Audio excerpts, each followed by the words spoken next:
Deep within America's forests, something ancient and predatory watches us. 3 separate witnesses ventured into the wilderness believing they were alone, but they discovered the terrifying truth. They each encountered a bipedal creature that most believe doesn't exist. Their testimonies have been systematically dismissed, ridiculed by scientists, and buried by mainstream media. What you're about to hear has been deliberately hidden from the public, because the truth about what stalks our woods would shatter everything we think we know about the natural world. These are 3 true, terrifying eyewitness accounts from those who've seen the impossible. You won't want to miss this one. On the evening of February 1st, 2024, a hunter named MK had arrived at the Spring Creek Canyon Trail, located in a remote section of state game lands within Center County, Pennsylvania. It was already very dark since the sun had set at around 5:30, and being a student at Penn State University, MK was always thankful to be out on trips like this where he could hunt raccoons in peace without having to worry about real-life problems in school. He set up his Predator Hunter Fox Pro Patriot with raccoon sounds to attract them. And the area was nearly pitch black, with the creek running through a semi-canyon that blocked most of the ambient light. While he was playing these raccoon calls, MK started hearing some unusual sounds near the creek. It was kind of like this plap, plap, plap noise that was happening about every 30 or so seconds. It didn't sound like normal water. It seemed like it was being caused by something large. And after playing the calls for about 4 minutes, MK decided to leave because he was feeling increasingly uncomfortable.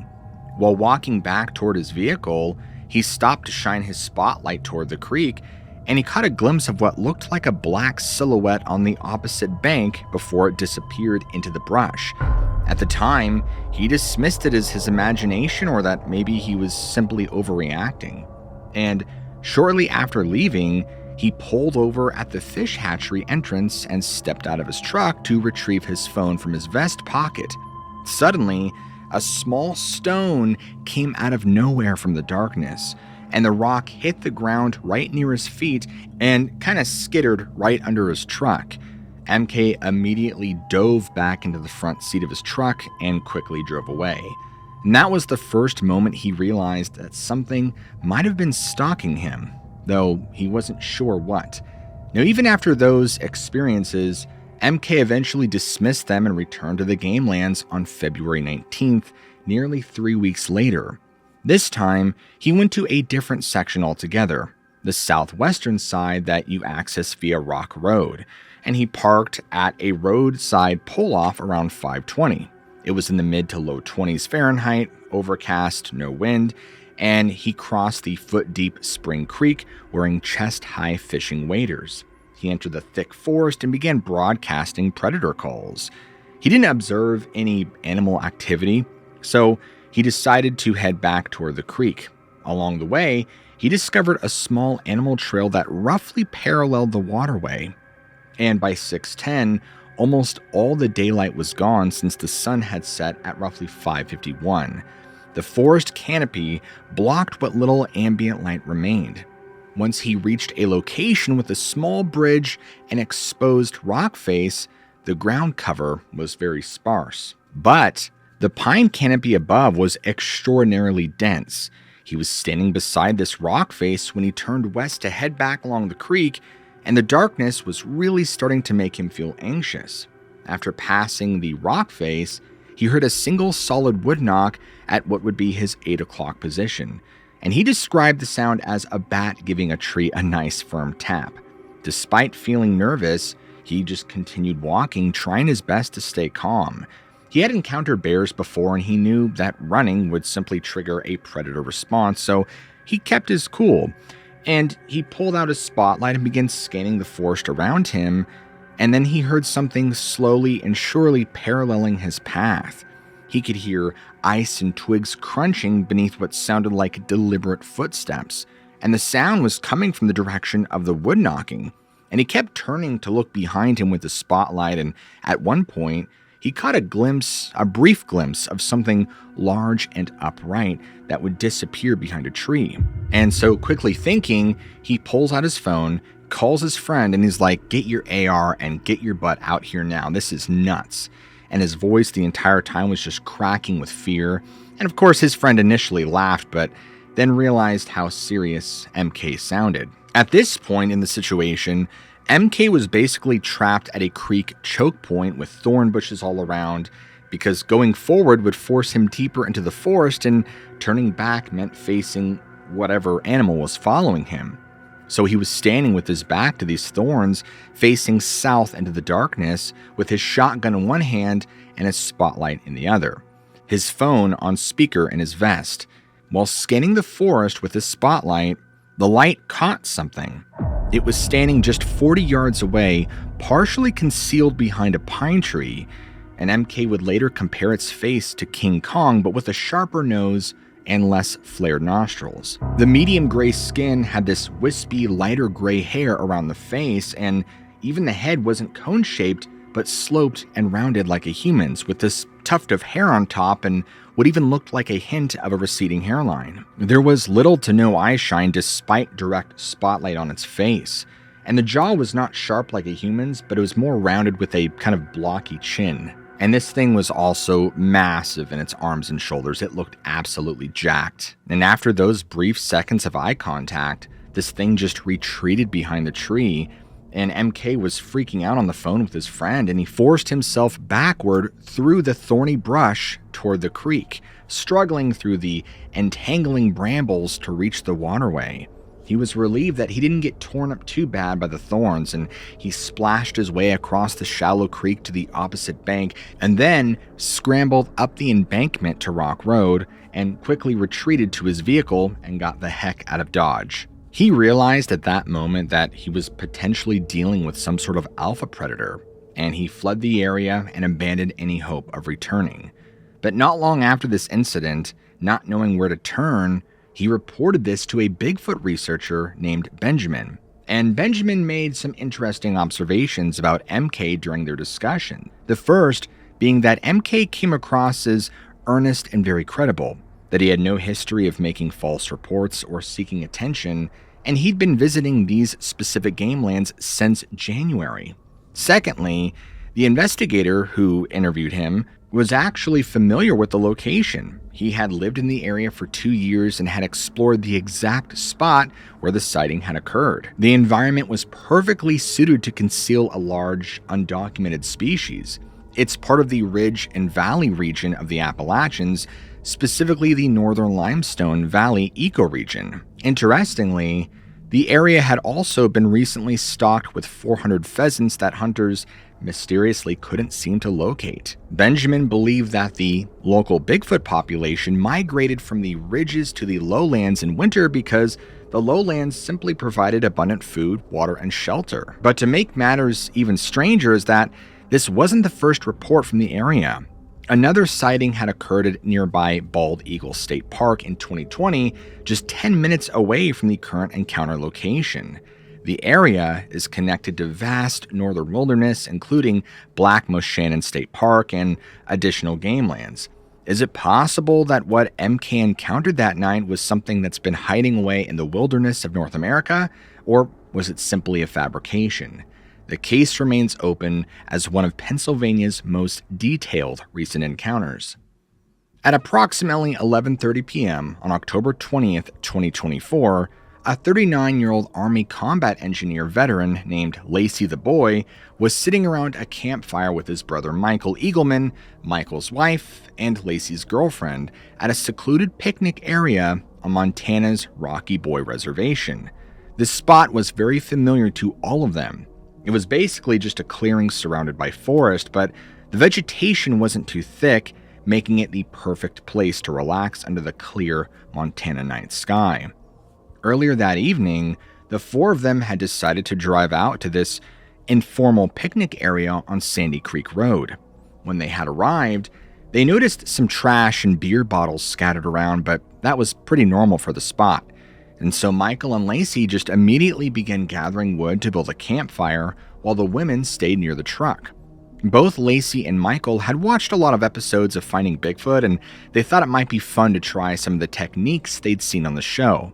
Now, Lacey had never believed in Bigfoot. I mean, to him, all those videos online were obviously fake, or maybe they were just representations of some kind of Native American spirit thing. He definitely wasn't the type to buy into cryptid stories or conspiracies. I mean, after all, he was a combat veteran, and he had served in Afghanistan and spent many hours in the woods. They originally wanted to play some Bigfoot howl recordings from their phones, but they realized they didn't actually have any cell service out there in the remote wilderness. Instead, they decided to try wood knocks, which is when you hit a tree with a stick or branch to try to communicate with Bigfoot. Michael started testing different trees with a branch, trying to find one that would make a particularly loud, resonant knock. He finally found a good one and started making these loud knocking sounds.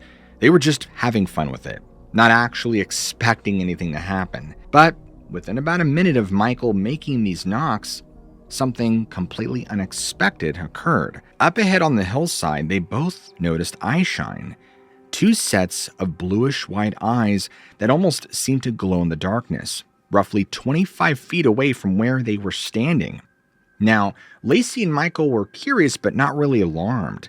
I mean, they had seen plenty of wildlife before, so Lacey walked back to the truck to grab his really bright flashlight, while Michael, without Lacey realizing it, began filming with his phone. Lacey just thought his brother was using the phone as another light source, but the two men then walked toward where they had seen the eyes, sweeping their lights across the forest.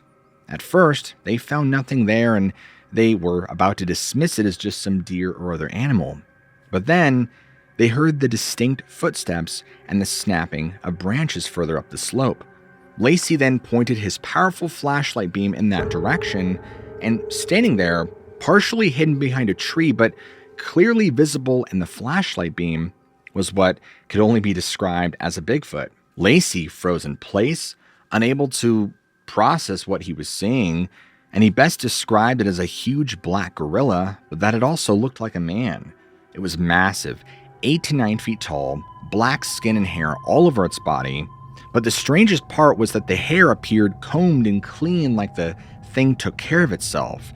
And one detail that immediately struck Lacey was that, unlike all the stories he'd heard about Bigfoot's notorious stench, he couldn't smell anything at all coming from this thing. There was no odor whatsoever, which seemed odd given how close they were to it.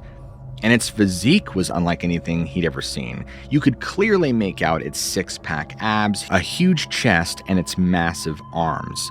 I mean, this thing was in peak physical condition, like some kind of bodybuilder, but much, much larger. And as Lacey and Michael stood there, just frozen in disbelief, it actually put something in its mouth. Lacey thought maybe it was some kind of food, and then after, staring directly at the men for several long seconds, it simply turned and began walking away. It wasn't running or even hurrying, it just calmly walked away like it wasn't concerned about them at all. The strangely peaceful moment was shattered by screams coming from the truck. Michael's wife had spotted the thing from her window and was panicking. Hearing her screams, Lacey and Michael immediately ran back to the vehicle to check on the women. Once they were all inside the truck, they just sat there staring in the direction where they'd seen this thing. Michael was continuing to film from the passenger seat, sitting up on the window rail so he could record over the top of the pickup, and Lacey was in the back passenger seat behind the driver with his girlfriend beside him. Both Lacey and Michael's wife had their windows rolled down, and that's when the situation got a whole lot worse. Lacey's brother's wife and him both saw something very large and brown quickly crawling toward them. She starts screaming hysterically, and Lacey just starts yelling, "Go, go, go!" Michael's wife frantically started the engine while Lacey was desperately trying to roll up his window. At the same time, he was pressing himself against his girlfriend, terrified that whatever was approaching might reach through the open window and grab him. They sped away as fast as they could, only stopping once they had reached what felt like a safe distance from the forest.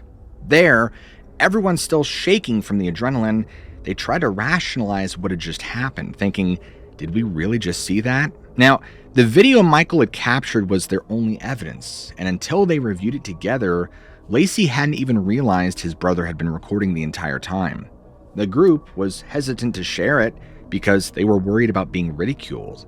And instead of directly releasing it, they opted to give it to a professional editor and let them brighten it up and, enhance it, because if they did it themselves, well, people would just assume they were faking it all for attention. And their story would eventually reach BFRO investigator Matthew Moneymaker, who personally interviewed each of them and confirmed that they were very credible Chippewa Cree tribal members and took their account very seriously. Now, something to note that makes this really interesting is the context of where this took place. It was in the Rocky Boy Reservation, which covers over 170 square miles of mostly untouched woods, including substantial mountain terrain. And most of this land sees virtually no human activity throughout the year. As Michael explained to Matthew, the mountains in this area are incredibly rich with resources like various kinds of berries, not to mention it supports a healthy population of bears, deer, elk, moose. This is not an area that gets overhunted and remains full of wildlife. Now, even stranger is that there was an incident back in the 1960s or 70s where a Bigfoot allegedly picked up a school bus and threw it down into a coulee, which is like a deep ravine.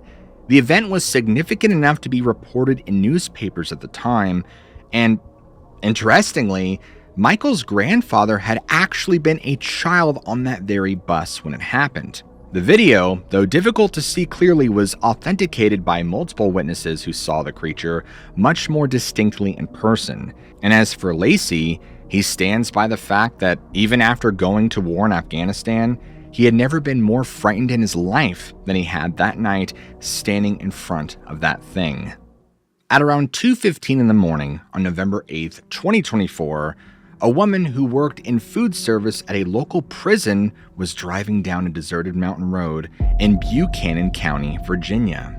She was running late for her shift that morning, which wasn't normal for her because usually she was pretty punctual, but on this morning, she had fallen behind schedule, so she was driving a little faster than she normally would.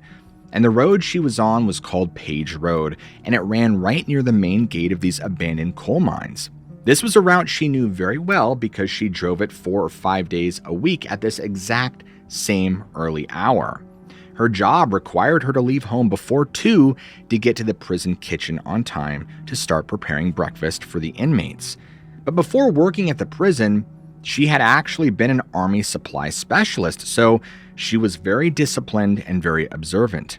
She'd been raised in the area and was very familiar with the flora and fauna, bears, deer, all that, and even these feral cattle that roamed around. And speaking of which, these cattle had actually been released years earlier after the family patriarch who owned them had died and nobody else really wanted to take care of the animals. So as she's driving down Page Road on this night, which she also noted was unusually warm for November, she rounds a bend and her headlights illuminate something beside the road. And at her first glance, she assumes it's probably a bear or maybe one of those feral cattle because it wouldn't exactly be unusual. And so she starts to slow down and gets closer to avoid hitting this animal.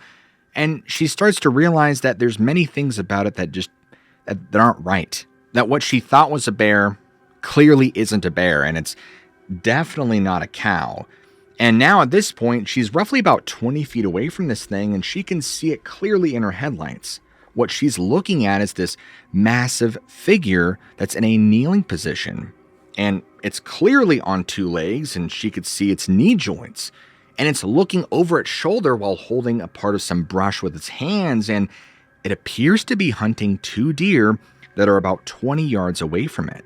And as her headlights illuminate this scene, it notices her car and it looks directly toward her, then glances back at the brush where the deer are, and then locks eyes with her again, and it's all very deliberate. And then it moves very slyly toward the nearby creek and just disappears in the darkness. The whole entire event lasted maybe 10 seconds, but felt way longer, as you can imagine. And even though she wasn't exactly overcome with terror, she just had this feeling that she wasn't supposed to see that, like she had witnessed something private that was happening in nature. And so she drove past the spot and she could actually see the 2 deer that this thing had been watching. And she also noticed something really interesting about how this thing had reacted to her presence, because unlike an animal that would typically flee in panic, it had very deliberately and calmly moved to conceal itself. Like it wasn't startled or frightened at all, it was hiding. Now, this behavior suggests to her that this probably wasn't the first time this thing had encountered humans or vehicles. But, like the other 2 experiences, it was enormous. I mean, she estimated about 4 feet across at the shoulders, and even though it had been crouched down, she could clearly see that it could stand well over 7 feet tall. It was very lean, toned, muscly, not emaciated at all. But remember, it had turned to look at her vehicle and her at least once, and so she got to see its face, and she described it as having a very humanoid face, a very heavy, pronounced brow ridge, that the face was very square and blocky with a wide, flat nose, and the eyes were spaced unnaturally far apart, at least the diameter of a $50 coin between them. And speaking of its eyes, they didn't have eye shine, which is also very strange. I mean, almost all nocturnal animals reflect light from their eyes when headlights hit them, but, when she's looking at this thing initially, she's first thinking, okay, this can't be a Bigfoot. This is probably a poacher wearing a ghillie suit, which is this camouflage outfit that hunters sometimes wear, but she couldn't figure out why anyone would be out there at 2:15 in the morning dressed like that. It just didn't make any sense. And so when she got to work, she told her coworkers about what she had seen.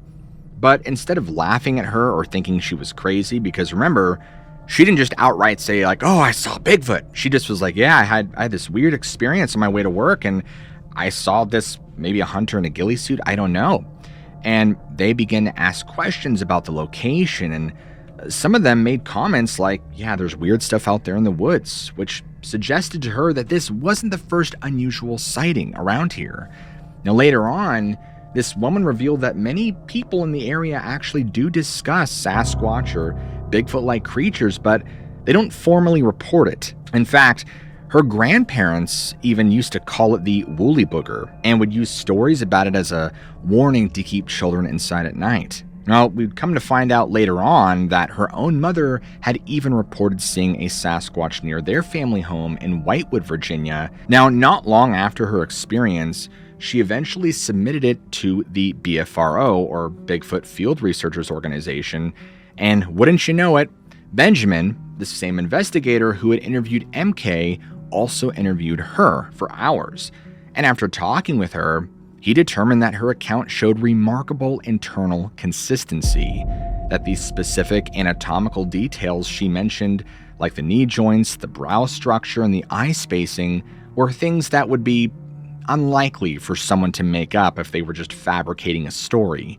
The environmental conditions that night, clear skies, good visibility, allowed for a reliable observation. And the woman's background in military and her familiarity with this route enhanced her credibility altogether. And then we think about her actual reaction, that it suggests it was more of a genuine encounter rather than something imagined and amplified by panic. Despite all the information we have about the experience, the identity of the animal she witnessed that night will remain a mystery. And because you guys made it to the end, I want you to all comment below "wood booger," so that way I know who made it to the end of the video and who didn't. And if you guys enjoy storytelling like this, where we dive into strange cases of the mysterious and supernatural in a cinematic storytelling fashion, what are you waiting for? Smack that like and subscribe button for more content just like this. As always, never forget, I love you all, keep an open mind, and I'll see you all in the very next episode.